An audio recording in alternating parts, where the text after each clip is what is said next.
WhatsApp everybody, welcome back to another video. आज की इस वीडियो में हम लोग बात करेंगे जेई एडवांस एग्जामिनेशन के लिए। जो भी फॉरेन कैंडिडेट्स हैं जो कि आईआईटीज़ के कॉलेजेस में पढ़ना चाहते हैं उनके लिए इंपॉर्टेंट इन्फॉर्मेशन है। आईआईटीज़ में एडमिशन के लिए जेई एडवांस की तरफ से रजिस्ट्रेशन पोर्टल को ओपन कर दिया गया है और आप रजिस्ट्रेशन कर सकते हो। अगर आपने क्लास 12 पास कर लिया या फिर अपेयरिंग हो तो आप आईआईटीज़ में पढ़ सकते हो। तो इसके लिए रजिस्ट्रेशन पोर्टल ओपन कर दिया गया। आज के इस वीडियो में मैं आपको सारा इन्फॉर्मेशन बताने वाला हूँ कि आईआईटीज़ में एडमिशन के लिए क्या प्रक्रिया होती है, इंपॉर्टेंट डेट्स क्या है, आपका जो फ़ी क्या है रजिस्ट्रेशन का और आप किस तरह से अप्लाई कर सकते हो, एलिजिबिलिटी क्या है, सारा डिटेल्स में आपको इन्फॉर्मेशन देने वाला हूँ। तो आप इस वीडियो को इन तक देखते रहना। आप हमारे टेलीग्राम चैनल पे जाके ज्वाइन कर सकते हो वीडियोस के अपडेट के लिए, लिंक डिस्क्रिप्शन में है। चैनल के सपोर्ट के लिए चैनल को सब्सक्राइब कर दो, बेल आइकन के बटन को प्रेस कर देना, इस वीडियो को लाइक कर देना, शेयर कर देना दोस्तों के साथ। आपको बता दूं जेई एडवांस 2020 एग्जामिनेशन के लिए जो ऑनलाइन रजिस्ट्रेशन पोर्टल है उसको ओपन कर दिया गया है। तो आप 2-3 सिंपल स्टेप्स फॉलो करके आप अप्लाई कर सकते हो। ये सिर्फ फॉरेन नेशनल कैंडिडेट्स के लिए, अभी जो इंडिया के स्टूडेंट है उनके लिए ओपन नहीं किया गया है, क्योंकि आपका 1 सितंबर से 6 सितंबर बीच के एग्जामिनेशन चल रहे हैं जेई मेंस के। तो जेई मेंस के बाद जेई एडवांस के लिए आपका ओपन किया जाएगा। तो अभी जो फॉरेन कैंडिडेट्स है जो भारत के बाहर रह के पढ़ रहे थे वो अप्लाई कर सकते हैं। तो देख सकते हो रजिस्ट्रेशन फ़ी यहाँ पे है। उसके बाद रजिस्ट्रेशन प्रोसीड्यूर के लिए आपको 3 सिंपल स्टेप्स फॉलो करने हैं। पहला स्टेप में आपको रजिस्ट्रेशन फॉर्म भरना है, जिसके लिए आपको रजिस्ट्रेशन करने के बाद लॉगिन आईडी और पासवर्ड दिया जाएगा। उसके बाद सेकंड स्टेप है आपका जो आपका स्कैन डॉक्यूमेंट्स है, जैसा कि देख सकते हो photograph, signature, photo identity proof, citizen certificate, passport, birth certificate to age proof, class 12 और इक्विवेलेंट मार्कशीट और टेस्टिमोनियल सर्टिफिकेट जो कि रिक्वायर्ड है, अगर ऑप्शनल है, अगर ज़रूरत होगी तभी आपको यहाँ पे फिलअप करना है। साइज़ देख सकते हो कुछ इस तरीके से। और उसके बाद साथ ही आपको रजिस्ट्रेशन फ़ी भी पे करना है। तो registration fee for SAARC countries $75 है और नॉन सार्क कंट्रीज़ $150 है। तो पूरा डिटेल्स में वीडियो होने वाला है। साथ में एक पासवर्ड भी क्रिएट करना होगा और पासवर्ड आप देख सकते हो जिसमें upper case alphabet, lower case alphabet, एक न्यूमेरिकल वैल्यू और 1 स्पेशल कैरेक्टर होना चाहिए, जिसकी मदद से आप पासवर्ड बनाओगे और आपका लॉगिन आईडी और पासवर्ड होगा।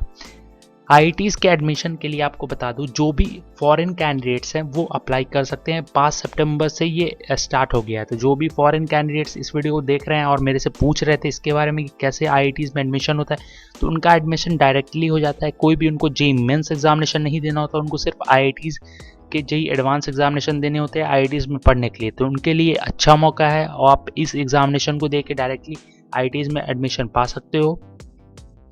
आईआईटीज़ एडमिशन प्रोसेस की बात करें तो सबसे पहले आपको रजिस्ट्रेशन करना होता है। जो भी फॉरेन कैंडिडेट्स हैं एडमिशन चाहिए आपको आईआईटीज़ के कॉलेज और यूनिवर्सिटीज़ में, तो आपको ऑनलाइन टेस्ट देना होगा। सबसे पहले आपको फॉर्म फिलअप करना होगा। एग्जामिनेशन कब होगा उसके बारे में मैं जानकारी देने वाला हूँ। साथ में एक और इम्पोर्टेंट इन्फॉर्मेशन आपको दे दूँ, इस साल आईआईटी जेईई एडवांस का एग्जामिनेशन फॉरेन कंट्रीज़ में नहीं हो रहा है, इंडिया में ही सेंटर है। तो आपको इंडिया में आकर एग्जामिनेशन देना होगा। अंडर ग्रेजुएट कोर्सेज के लिए जेईई एडवांस आपका अंडर ग्रेजुएट कोर्सेज के लिए एडमिशन देता है। टोटल 23 आईआईटीज़ हैं इंडिया में, इंडियन इंस्टीट्यूट ऑफ टेक्नोलॉजी के नाम से इन्हें जाता है और 10% रिजर्व सीट्स होते हैं सभी कोर्सेज में फॉरेन कैंडिडेट्स के लिए। तो जो फॉरेन नेशनल कैंडिडेट्स हैं उनके लिए जेईई मेंस एग्जामिनेशन देना जरूरी नहीं है, वो डायरेक्टली जेईई एडवांस एग्जामिनेशन दे के और एलिजिबिलिटी क्राइटेरिया को पार करके आईआईटीज़ में एडमिशन ले सकते हैं। फॉरेन नेशनल कैंडिडेट्स के लिए डायरेक्ट रजिस्ट्रेशन है। इंपॉर्टेंट डेट्स बता दूं, ऑनलाइन रजिस्ट्रेशन बिगिनस हो चुकी है आपकी 5 सितंबर 10 बजे से सैटरडे से, और ये जो लास्ट डेट है उसकी है सितंबर 17 का आपका लास्ट डेट है। उसके बाद ये पोर्टल क्लोज कर दिया जाएगा। और जो भी कैंडिडेट्स जेईई मेंस के बाद, यानी कि इंडियन कैंडिडेट्स जेईई मेंस के बाद जो क्वालिफाई करते हैं उनका जो पोर्टल है वो 12 सितंबर को खोला जाएगा और 18 सितंबर को आपका लास्ट डेट है फ़ी पेमेंट करने का और सक्सेसफुल रजिस्ट्रेशन करने का स्टेप 2 का। तो इस बात का ध्यान रखना, मतलब 5 सितंबर से 17 सितंबर के बीच में आप इजीली फॉर्म फिलअप कर सकते हो जो फॉरेन नेशनल कैंडिडेट्स हैं। डायरेक्ट रजिस्ट्रेशन प्रोसेस है। आप एग्जामिनेशन डेट्स की बात करें तो जेईई मेंस का एग्जामिनेशन आपका अभी चल रहा है और जेईई एडवांस एग्जामिनेशन जो कि फॉरेन कैंडिडेट्स के लिए वो 27 सितंबर संडे को है। तो यहाँ पे 2 पेपर होते हैं। पेपर 1 आपका 9 AM to 12 PM के बीच में है और पेपर 2 आपका 2:30 PM to 5:30 के बीच में है। आपका जेईई एडवांस का जो रिजल्ट है वो 5 अक्टूबर को रिलीज कर दिया जाएगा और आपका जो काउंसलिंग है वो 6 अक्टूबर से 9 नवंबर तक के बीच में चलेगा। तो टोटल 1 महीना चलेगा आपका, और सीट एलोकेशन इसमें की जाएगी, सारी प्रक्रिया की जाएगी। अब बात करते हैं इन्फॉर्मेशन फॉर फॉरेन कैंडिडेट्स, जिसको कह लो आप एलिजिबिलिटी कह सकते हो। Who can apply as foreign national, तो कौन कौन से बच्चे यहाँ अप्लाई कर सकते हैं। Candidates who are not citizen of India, मतलब इंडिया में उनका अगर सिटीजन नहीं है या फिर उनका जन्म नहीं हुआ है तो वो लोग अप्लाई कर सकते हैं। और एक और इम्पॉर्टेंट बात, 10+2 उनका अब्रॉड में होना चाहिए, भारत से बाहर होना चाहिए, या फिर कोई भी इक्विवेलेंट एग्जामिनेशन जो कि 12th के लेवल का हो, तो वो ऐसे बच्चे जेईई एडवांस के लिए रजिस्ट्रेशन कर सकते हैं। उनके लिए फॉरेन नेशनल जो सुपर न्यूमरी है उनके लिए 10% टोटल सीट्स रिजर्व की जाती है, या फिर कह लो एक्स्ट्रा सीट्स होते हैं उनके लिए। Foreign national are outside the limit of reservation of seats under general EWS, OBC, NCL, SC, ST and PWD categories as mandated by Government of India. उसके बाद बात करें, these candidates are not required to write JEE mains examination. जो भी foreign candidates है उनको JEE mains examination नहीं देना होता है, वो डायरेक्टली JEE एडवांस रजिस्ट्रेशन करके इजीली आगे बढ़ जाते हैं। उसके बाद आइडेंटिटी प्रूफ की बात करें तो आपका आइडेंटिटी प्रूफ इंपॉर्टेंट है। आपका सिटीजनशिप सर्टिफिकेट होना चाहिए या फिर पासपोर्ट होना चाहिए, ये इंपॉर्टेंट डॉक्यूमेंट्स है आपके। उसके बाद रजिस्ट्रेशन फी पे करने के लिए मैंने आपको बता दिया, एक बार फिर से मैं आपको आगे बता दूंगा। तो आप JEEadvance.ac.in के ऑफिशियल वेबसाइट पे जाना, रजिस्टर करना। अगर आप चाहते हो कि मैं रजिस्ट्रेशन की भी प्रक्रिया बताऊं तो कुछ कमेंट करके बता देना, कमेंट करके आप बता देना। और साथ में बता दो, जो ये इंपॉर्टेंट लिंक्स है वो मैं डिस्क्रिप्शन में डाल दूंगा, आप वहाँ से भी चेकआउट कर सकते हो।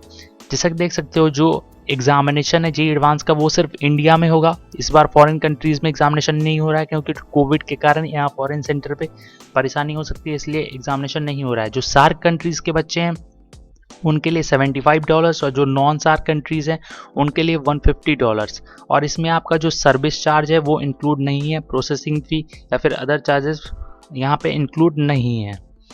तो सार्क कंट्री की बात करें तो आपका South Asian association for region corporation, तो देख सकते हो जो कंट्रीज इसमें आती है, जैसे कि अफगानिस्तान, बांग्लादेश, भूटान, इंडिया, मालदीव्स, नेपाल, पाकिस्तान एंड श्रीलंका। तो इंडिया की तो बात आता है, तो इन सभी कंट्रीज़ के बच्चे को सिर्फ $75 देना है, और जो इन कंट्रीज से बिलोंग नहीं करते हैं उनको $150 देना है। तो पूरी दुनिया से बच्चे IITs में पढ़ने के लिए आ सकते हैं। इसका eligibility criteria for appearing in JEE advance, तो जितने भी फॉरेन कैंडिडेट्स हैं उनको एलिजिबिलिटी क्राइटेरिया फॉलो करना होता है IITs JEE एडवांस एग्जामिनेशन के लिए। तो सबसे पहले एज लिमिट, कैंडिडेट का जन्म 1 अक्टूबर 1995 मतलब 1 अक्टूबर 1995 के बाद होना चाहिए, और उनका जो एजुकेशन है क्लास 12th के बाद, क्लास 12th कम से कम उनका मिनिमम एजुकेशन होना चाहिए।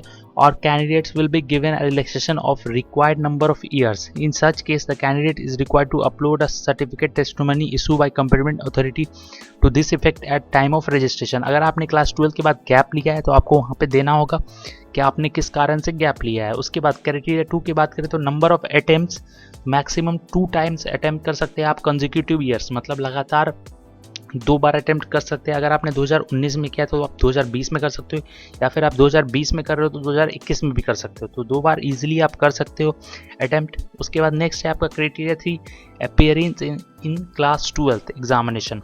Candidate should have appeared for class 12th or equivalent examination for first time in either 2019 or 2020 with physics, chemistry and mathematics as compulsory subject। जो भी बच्चा IITs में यहाँ पे एडमिशन लेता है उनके लिए 2019 में या फिर 2020 में अगर उन्होंने पास किया, या फिर 2020 में अपेयरिंग है और 2019 में पास किया, तो उनका जो मैंडेटरी सब्जेक्ट है वो फिजिक्स, केमिस्ट्री एंड मैथमेटिक्स होना चाहिए। PCM जिसको आप कहते हो, इंजीनियरिंग में PCM जरूरी होता है, जिसके लिए कंपलसरी है। हाउएवर जो भी बोर्ड एग्जामिनेशन है क्लास 12th के, अगर उनका रिजल्ट डिक्लेयर हो गया academic year 2017-18 after June 2018, then the candidates of that board who appear for the class 12th exam in 2018 are also eligible। आपका जो सेशन है 2017-18 और आपका रिजल्ट 2018 जून में आया तो आप एलिजिबल हो। अगर आपका सेशन 2017-18 है और आपका रिजल्ट जून 2018 से पहले आया तो वैसे कैंडिडेट्स एलिजिबल नहीं है। तो इस बात का आप ध्यान देना, इसको अच्छे से पढ़ लेना। क्राइटेरिया 4 की बात करें तो ऐसे कैंडिडेट्स जिन्होंने IITs में एडमिशन के लिए पहले से अप्लाई किया हुआ था और उनका सीट अलॉट किया गया और उन्होंने रिपोर्टिंग सेंटर पे पहुंचे और IITs के द्वारा उनको कैंसिल करा दिया गया, या फिर सीट उनको नहीं हुआ, या जो भी इस तरह का हुआ, वो लोग एलिजिबल नहीं है। अगर कोई भी कैंडिडेट सीट को एक्सेप्ट कर लेता है, उसके बाद वो रिपोर्ट नहीं करता है या विड्रॉ करवा लेता है या फिर कैंसिल कर देता है प्रीवियस राउंड में या फिर नेक्स्ट राउंड में IITs के, तो वैसे स्टूडेंट्स एलिजिबल हैं इस साल। जैसा देख सकते हो joint seat allocation in 2019 are eligible to appear for JEE advance 2020। तो वैसे कैंडिडेट्स यहाँ पे अपीयर हो सकते हैं। क्राइटेरिया 1 से लेकर 3 तक वो फिलअप कर सकते हैं। तो आप इस सभी क्राइटेरिया को एक बार अच्छे से पढ़ लेना। 4th है आपका परफॉर्मेंस इन क्लास 12। तो पहले क्या था कि आपका मिनिमम 75% क्लास 12th में आने चाहिए, लेकिन अब थोड़ा सा क्राइटेरिया बदल गया है कोविड के कारण। अभी जो क्राइटेरिया है वो क्लास 12th में अगर आप पास हो, सिर्फ पास, फिजिक्स केमिस्ट्री एंड मैथमेटिक्स, एक लैंग्वेज सब्जेक्ट और any subject other than above 4, अगर ये चारों सब्जेक्ट है, आपके चारों सब्जेक्ट के बाद जो एक और सब्जेक्ट होना चाहिए, तो आपके पास अगर है तो आप इजीली यहाँ पे एलिजिबल हो अप्लाई करने के लिए। और वो पिछला वाला भी क्राइटेरिया आपको फॉलो करना होगा। डॉक्यूमेंट्स क्या क्या चाहिए रजिस्ट्रेशन के लिए, तो सबसे पहले आपका birth certificate for age proof, class 12th passing certificate जो कि आपका मार्कशीट हो सकता है, identity proof, citizenship certificate, pass या फिर पासपोर्ट, टेस्टिमोनियल इफ़ रिक्वायर्ड, अगर जरूरत पड़ी तो टेस्टिमोनियल सर्टिफिकेट आपको दिखाना होगा। उसके बाद आर्किटेक्चर एप्टीट्यूड टेस्ट की बात करें तो बैचलर ऑफ आर्किटेक्चर के लिए AAT का एग्जामिनेशन होता है। तो IIT AAT का एग्जामिनेशन करती है और आपका जो रिजल्ट है वो 11 अक्टूबर को रिलीज़ किया जाएगा। एग्जामिनेशन आपका उसी के बीच में होगा जो कि मैंने आपको पहले डिटेल्स में बताए थे। जैसे कि मैं एक बार फिर से आपको डेट दिखा दूँ।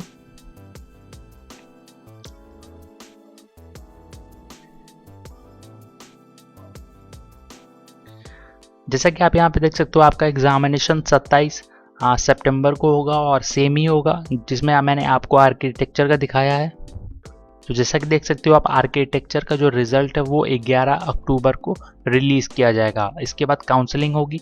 So that's it for today's video. उम्मीद है आपको वीडियो अच्छा लगा होगा। अगर इस पर और भी कोई इन्फॉर्मेशन चाहिए तो मैं आपके लिए बता दूंगा, आप कमेंट कर देना। So thank you for watching. Thank you.